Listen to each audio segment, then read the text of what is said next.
Hi guys, welcome back to my channel. So ito na naman po si Motorista. So today's vlog, papakita ko lang sa inyo yung short vlog natin tungkol dito sa Exos X6 na tambucho na pinakabit ko or kinabit ko dito sa aking CRF 150. So ito guys, na tambuchong to ay galing to sa Aerox 155.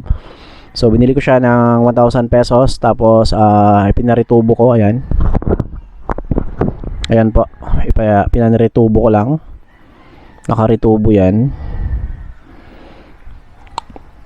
So bali yung gastos ko lang dito ay sumabot lang ng 1,500 pesos lahat. So may sa halagang 1,500 pesos meron ka ng Exos X6. So once again, galing po to sa Aerox, sa Miu Aerox 155. So yan, nabili ko to ng second hand. So 1 week used sa may-ari. So binenta sa akin ng mura na lang. Ayan. So ngayon, papakita ko rin sa inyo kasi siguro naman aware na rin siguro yung iba sa inyo kung ano yung tunog ng exhaust, no, ng exhaust pipe. Ito kasi guys, sa akin, ayan, makikita nyo, yan yung silencer niyan. So tinanggal na namin yan, yung silencer. Kasi wait lang.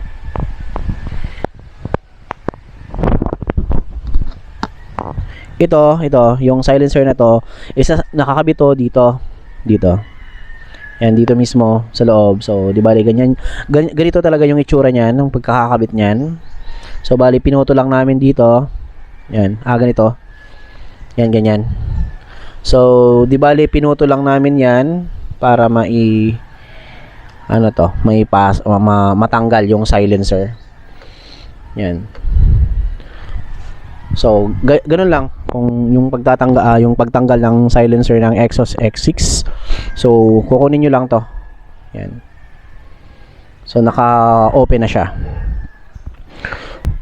So, yung sound test natin ngayon is yung wala ng silencer. No, yung tinanggalan ng silencer yung Exos X6. Dito sa ating CRF 150. So, tara. Mabilisan lang. I-on na lang natin. So, dito lang muna yan. Dito muna natin.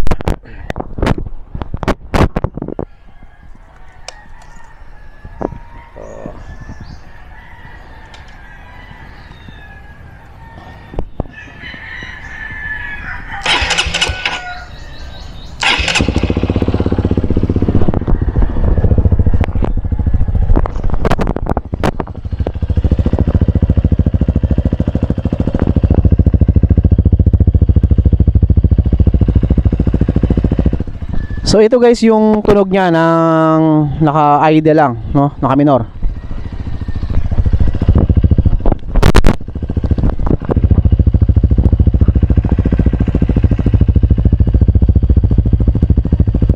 So at low RPM, swabing-swabe lang talaga yung sounds niya. Na-checkpoint na rin ako 3 beses. Lusot naman.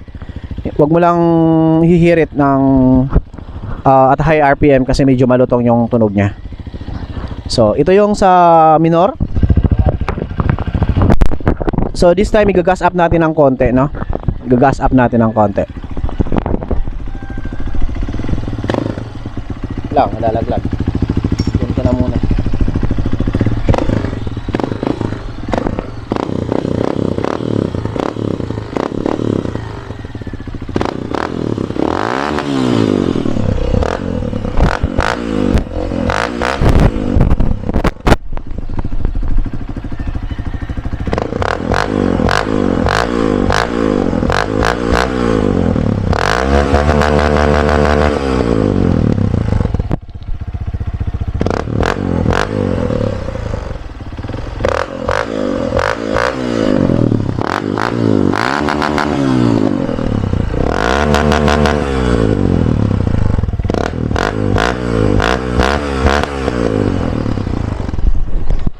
So, ayun guys, kapag at low RPM lang din, medyo swabe lang din siya.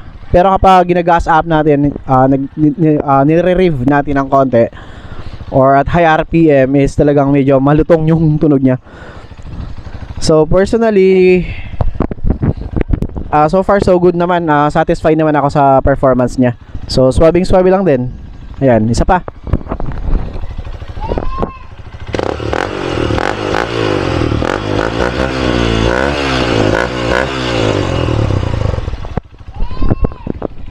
So, yun guys. So, yan lang muna yung vlog natin for today. So, kung nagustuhan mong video to, pakipindot na lang ng subscribe button para maging updated ka na sa mga susunod na upload natin. Maraming salamat po at mag-ingat po tayo palagi. Salamat. See you again.